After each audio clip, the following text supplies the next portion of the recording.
What is going on, you guys? Thank you so much for stopping by. I appreciate your time, and I promise not to give you the cold shoulder as we have a chilling episode coming forth today. We are talking about the freeze spell in Clash Royale. And this spell, man, this is one of my favorite cards, I have to tell you.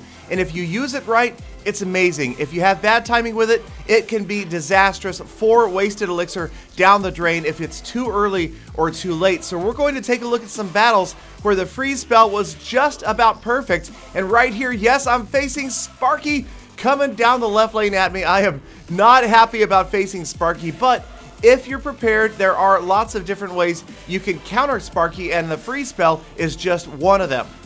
And this is a huge elixir commitment. The Sparky and the Royal Giant. Looks like Sparky's going to get in, but no. There's the freeze spell, and yes, not only does it freeze, but it obviously resets Sparky's charge. So if for some reason Sparky were still alive when the freeze thawed off, Sparky would have to recharge again. Didn't happen that time. Sparky down, Royal Giant down, and I just have to deal with this dragon.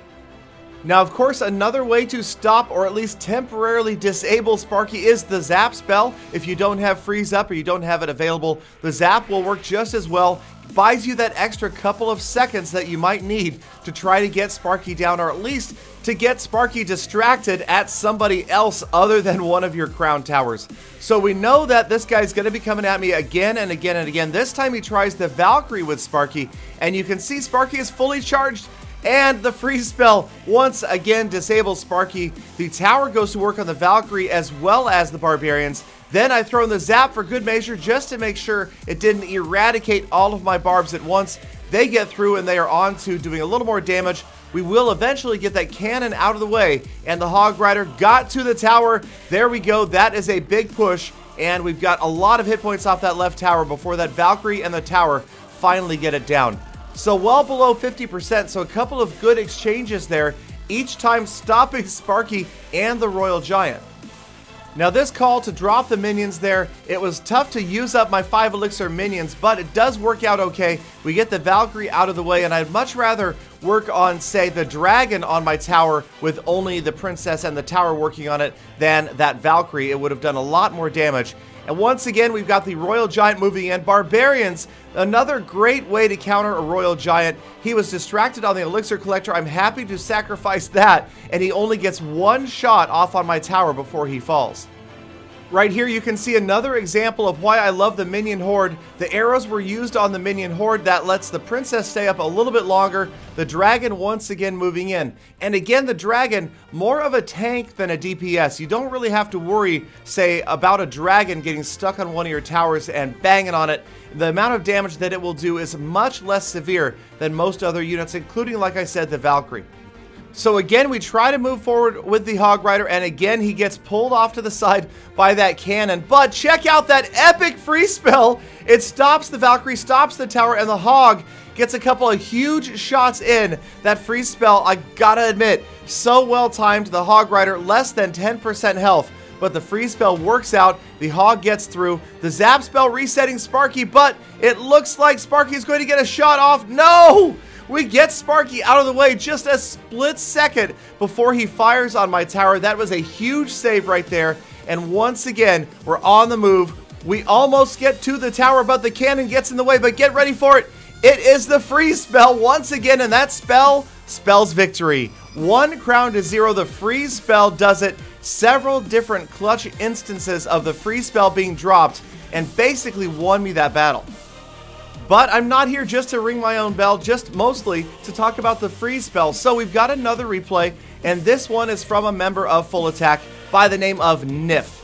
And Nif has also brought the freeze spell, but a slightly different deck.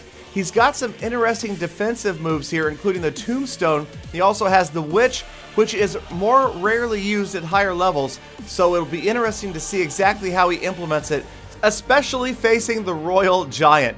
So now the Royal Giant would go after the Tombstone, at least for maybe 1 shot. But as you can see here, that Tombstone is off to the left, and the Royal Giant is going to focus on the tower right away. He tries to distract with the Elixir Collector. It goes down quickly, but eventually he is going to get that Giant out of the way, but not before it gets a few shots off on the tower. Not too bad. The Witch actually working out pretty well there. and Nif on his own push with his Hog Rider after the tower. And there's the free spell, stopping the tower, stopping the Goblins as well, and letting that Hog Rider get in several big shots before the Barbs finally counter it. Now, I know what you're saying, Galadon. That's no big deal. That's just Hog Freeze. Everybody does Hog Freeze. All right, so hold on. A little bit later on in this battle, we will see a really nice free spell from Nif in a little different spot than you might expect it, and it pretty much is going to change the outcome of this battle. Now, I really like the placement of Nif's princess right there. He manages to get the other princess down without losing his own. But once again, the Royal Giant on the move. This time the minions get through before the dragon gets in there. That would have been a dangerous combination. And it's one of the reasons I'd like to always bring two key counter cards to the Royal Giant these days. The Minion Horde and Barbarians. Obviously, the arrows would have wiped out those minions immediately. Barbarians almost always do a good job, much more difficult to get down before they can get most or all of the Royal Giant's health out of the way.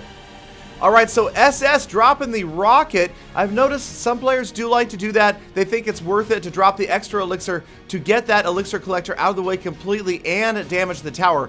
But here comes Nif with the Golem. So Golem, Witch, Hog Rider, Freeze. A little bit of a different deck here, but so far it's not getting Nif out into the lead, and he's facing yet another Royal Giant that will lock onto the tower before anything else gets in the way. All sorts of units going at it right here. As the smoke clears, another free spell drops. That is going to save Nif's tower from certain destruction, and his Golem has gotten all the way to the opposing player's tower, and he's had enough time to drop yet another Golem right at the bridge, and that is going to hold off all of those other units. The splash damage from the princesses, two of them, and the witch work out pretty well as everybody else is focused on the Golem, and as they go down, the Hog Rider moves in. And that is the end of the tower, but here comes the epic freeze spell. Watch the Minion Horde and the freeze spell on the left tower. I think he was trying to grab the princess and the tower. He knew he was going to need to get a second tower because, yes, the rocket takes out the right-hand tower as time runs out. And that is a huge amount of damage that was done to that left tower, over 50% by that group of minions because the tower was frozen.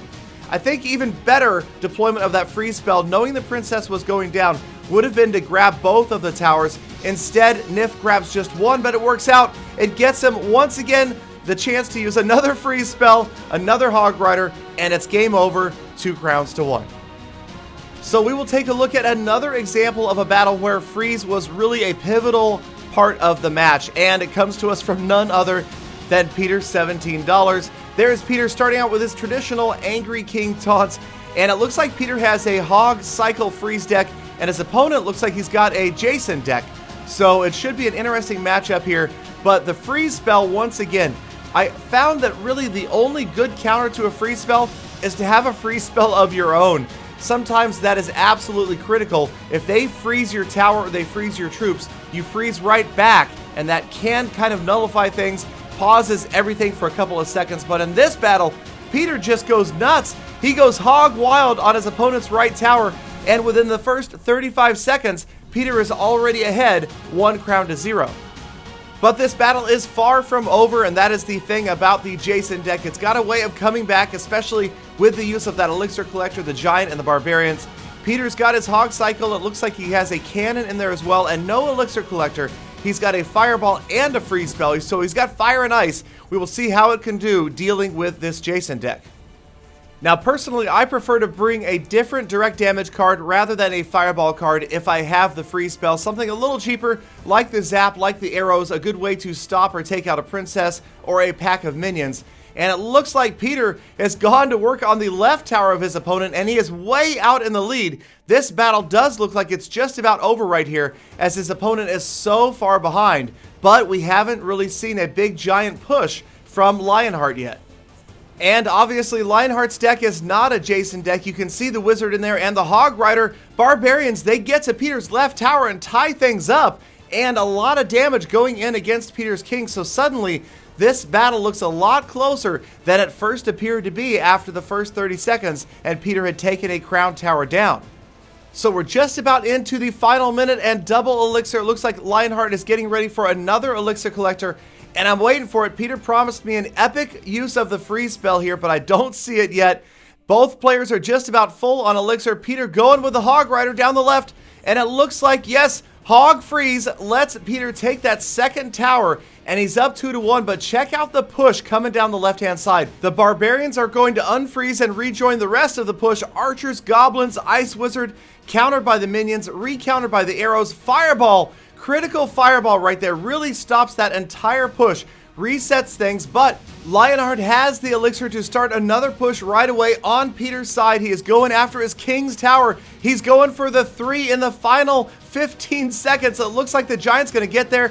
Barbarians moving in, a desperate counter from Peter, but he's losing hit points so fast on this King's Tower. It doesn't look good as 5 seconds remain. 200 hit points, 100, and then the freeze spell, the epic freeze spell, unbelievably stops the Barbarians. And I've got to see this one more time in slow motion. Look at that Hog Rider closing in on the tower. He pulls his mallet back, but doesn't get a chance to get it off, and that made all the difference. Peter just barely grabbing the 2-1 crown win. So the Minion Horde may still be my favorite card, but the freeze spell, it's right up there, second or third. Let me know what your favorite Clash Royale card is to play, and as always, thank you so much for spending a short part of your day with me. I truly appreciate your time.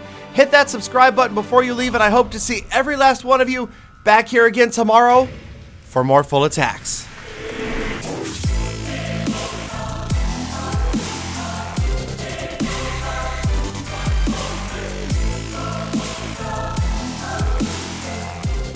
Galadon. The freeze spell's not bad, but number 1 in my heart, the Valley Cry. That's right.